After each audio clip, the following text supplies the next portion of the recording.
Olá, tudo bem com vocês, minha gente? Então, para quem me conhece, né, sabe quem eu sou, Cíntia, psicóloga, e hoje eu vim conversar com vocês sobre um tema muito interessante. O tema é traição.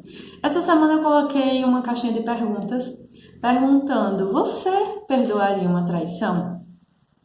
E aí foi interessante as respostas. 50% das pessoas disseram que não perdoariam.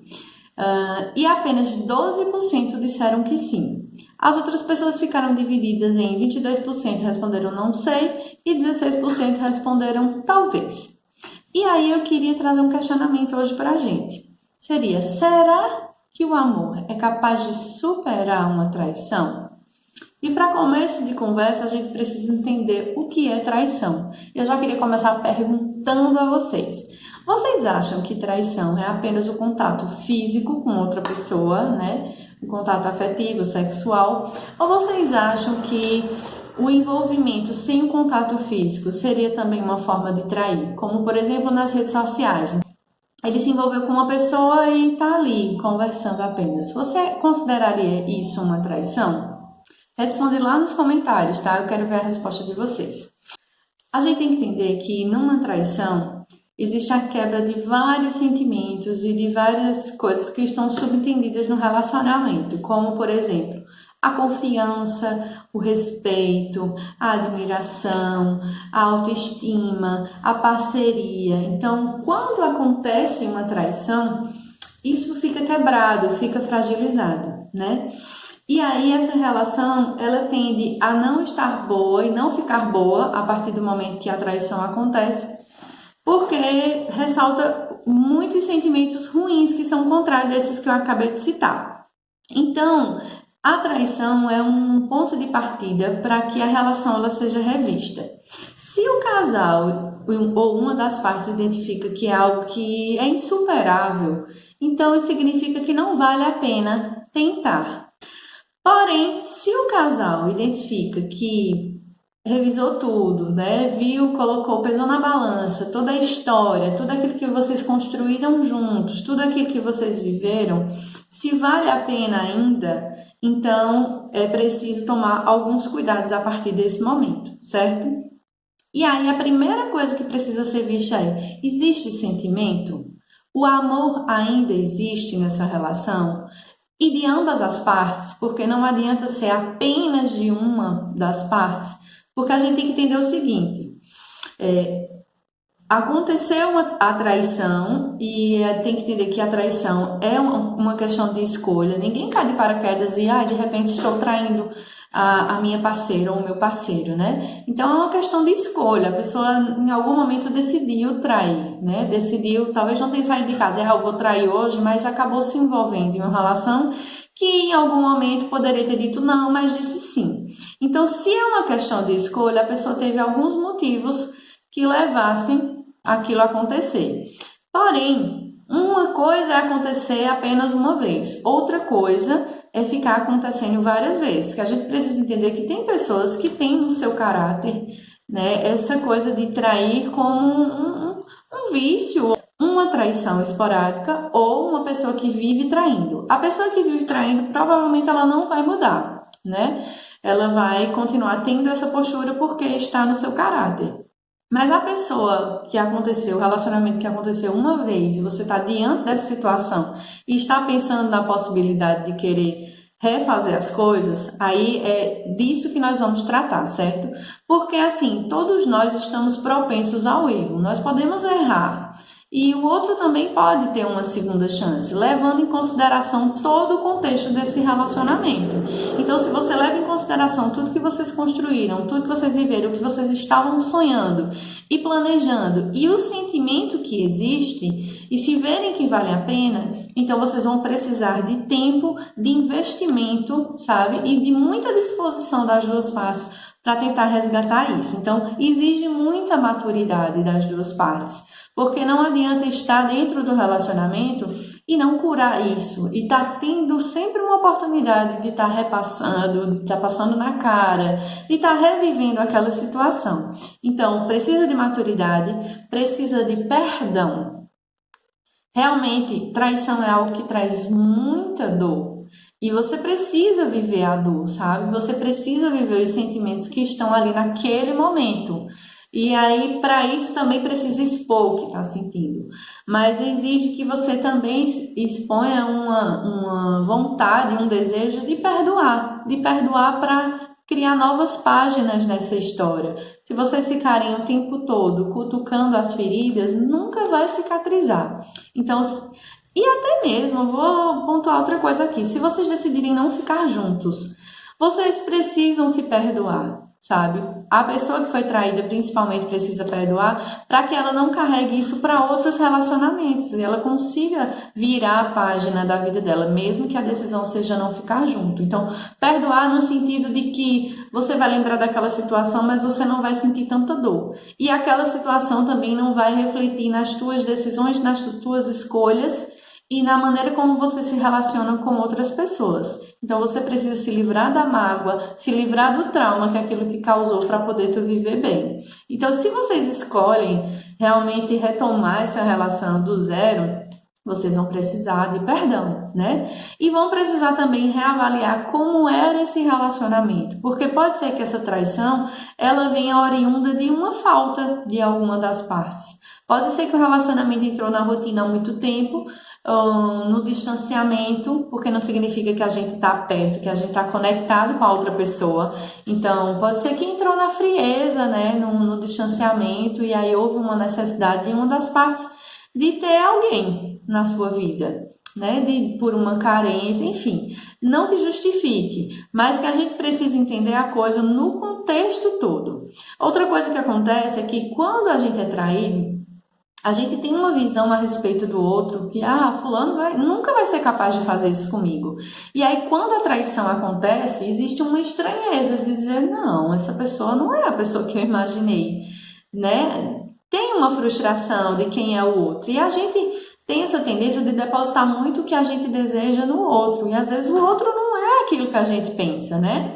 Então, assim, é um momento de também distanciar-se para poder você entender quem é o outro e para poder você estar diante do que é real e não o que é fantasioso, né? E aí, assim, é importante, sim, que o casal tenha esse tempo, sabe, de distanciamento para que possa pensar, para que possa racionalizar.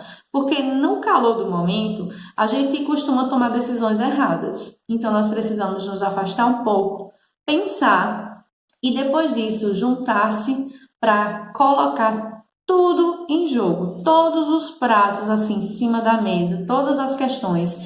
E assim, no sentido até de esgotar tudo que você sente. Então, principalmente a pessoa traída mesmo, né? Precisa falar tudo, até esgotar e dizer assim, pronto, não tenho mais nada. Até coisas que não eram ditas antes, né? Porque pode ser que isso tudo venha de uma falta de diálogo, de uma falta de compreensão, de uma falta de conexão mesmo, como eu falei, né? Então, assim, tem que haver um pouco esse distanciamento para se reaproximar. E aí a pessoa que traiu, ela tem que ter uma noção de que quem foi traída precisa entender que o outro se arrependeu e é um arrependimento sincero. Porque se voltar a acontecer, é porque a pessoa não se arrependeu. Pode ser um remorso, pode ser que ela continue essa relação por conveniência, né? Porque tem filhos, porque tem bens, porque tem casa, porque não quer sair de casa. E assim, tem que ser um arrependimento sincero de que não vou voltar a fazer.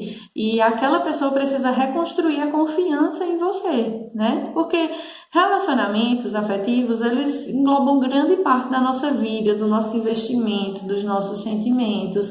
E aí, com a traição, isso tudo foi quebrado, né? Então, a pessoa que traiu, ela precisa dar esse tempo ao outro, sabe? E o tempo que for necessário, para também poder cicatrizar as coisas e para essa pessoa repensar o que é que ela quer da vida dela. Ele tem que investir muito nessa relação, sabe? De cuidar mais, de olhar mais, de ouvir mais, de investir mesmo para recuperar a confiança, porque confiança é uma coisa que é bem difícil de recuperar, mas não é impossível, se os dois lados estiverem dispostos a recuperar, certo? Então, é que o casal, quando esteja nessa tentativa de reatar, sugira mudanças no relacionamento. Então, cada um precisa pontuar e dizer o que é que precisa mudar para ser o ponto de partida mesmo. Porque, como eu disse, não adianta trazer coisas do passado, porque vocês vão estar sempre relembrando e aquelas coisas vão estar ferindo da mesma maneira. Então, precisa se colocar em jogo como é que vocês querem, né? Claro que, assim, num relacionamento, todo mundo precisa melhorar. Nós precisamos melhorar como pessoa e dentro de um relacionamento também. Então, os dois precisam conversar sobre as mudanças que precisam acontecer. E aí também vocês têm que pensar o seguinte, o ponto de partida ainda existe respeito, ainda existe admiração pela outra pessoa, né? Ainda existe a possibilidade de resgatar a confiança? Se você respondeu sim, então vale a pena. Coisas que vocês não podem fazer. Primeiro, vocês não podem deixar de voltar porque está com vergonha do que as outras pessoas vão falar. Até porque quem está no relacionamento é vocês, então é a história de vocês, é a vida de vocês, vocês sabem o que sentiram, o que viveram, o que construíram juntos e o que ainda sentem um pelo outro, né? Porque se a gente for agradar a todo mundo, a gente não vai. E só vocês viveram aquela relação, então vocês têm que ponderar o que é que vale a pena ou não. Então, se for por causa da vergonha, isso não é motivo, né? Dê-se sim uma nova chance. E a outra coisa é que nós não podemos achar que a gente não vive sem o outro. Que, se aquela pessoa sair da minha vida, eu vou morrer. Gente, a gente supera o luto de perda de pessoas muito importantes na nossa vida, como pai, mãe, filhos, né? E pessoas que perderam pela morte, né? E superam, continuam vivendo. É claro, com as suas cicatrizes, mas continuam vivendo. Quanto mais um parceiro ou uma parceira. Então, assim, o outro tem que estar na nossa vida para nos complementar e não para ser a nossa parte. Eu sempre digo isso, assim, a metade da laranja não existe isso. A gente não pode ser metade quando o outro se vai. A gente tem que ser completo. Agora, o outro complementa na minha vida, soma na minha vida, certo? Então, assim, nós temos que nos amar e é claro que uma situação como essa afeta também a nossa autoestima, porque muitas vezes a gente começa a se comparar àquela outra pessoa, a achar que tá faltando alguma coisa em mim, a olhar esteticamente, fisicamente, e dizer, porque fulano é mais bonito ou tal. Gente, se fosse por isso, pessoas bonitas no sentido assim, que estão dentro do padrão social de beleza, nunca seriam traídas. Ou pessoas legais nunca seriam traídas. A gente sabe que todo mundo tem as suas imperfeições, tem o seu jeito que muitas vezes incomoda, que o outro não gosta, e todo mundo que a gente for se relacionar vai ser assim, a gente vai encontrar defeitos, né? Não é isso a questão, né? A gente não pode se colocar no lugar de inferioridade porque o outro errou com a gente. Se você não suporta, de boa, viva a sua vida, né? Se reconstrua, não perdoe também, como eu já falei. Não, se tem filhos, não tente usar os filhos, outras situações para afetar a outra pessoa. O que você viveu, o que tinha de viver com aquela pessoa, tinha que viver. Isso ia acontecer e talvez você não pudesse mudar, né? E também a gente não pode negar o fato de que quem errou foi o outro. Então você não tem que se culpar, você tem que pensar assim, no que pode melhorar, né? Como todo mundo pode, mas não se questionar e não se inferiorizar pela traição, pelo erro do outro, certo? E aí, assim, se o casal decide que realmente querem seguir nesse objetivo, se não estiverem conseguindo, para isso existe ajuda profissional. E o psicólogo é o profissional que pode ajudar esse casal a ouvir, a entender, a pontuar algumas coisas que talvez eles não estejam enxergando, né? Coisas que possam mudar na relação, né, a partir desse momento e que não estavam sendo consideradas para que seja realmente um relacionamento saudável. Na vida a gente passa por situações complicadas, coisas que a gente acha que não possa superar, mas a gente supera sim, né? E a gente, como ser humano, e sabe que todo mundo pode errar e que uma segunda chance ela é possível sim, mas também a gente tem que ter o limite de ver até onde o outro de fato quer, né? E se realmente foi um vacilo, um erro ou é uma prática constante. Se for uma prática constante, você tem que entender que não vale a pena, que aquele não é o seu lugar e que você não merece isso, certo? Gente, esse foi o papo de hoje, né? Eu resolvi fazer o vídeo porque eu estava tendo muita dificuldade com relação às lives. As lives a gente tem mais tempo, a gente fica um pouco mais livre, porém a gente depende muito da internet e nem sempre ela nos favorece. Então, eu resolvi fazer o vídeo e aí se vocês puderem, divulguem, compartilhem, comentem, curtam e quanto mais pessoas, né, puderem conversar e a gente bater esse papo, também estou disponível para que vocês quiserem tirar alguma dúvida ou tiverem uma opinião diferente, pode opinar também, tá certo? Ó, beijão no coração de vocês e aqui vocês podem contar comigo, tá joia? Tchau, tchau!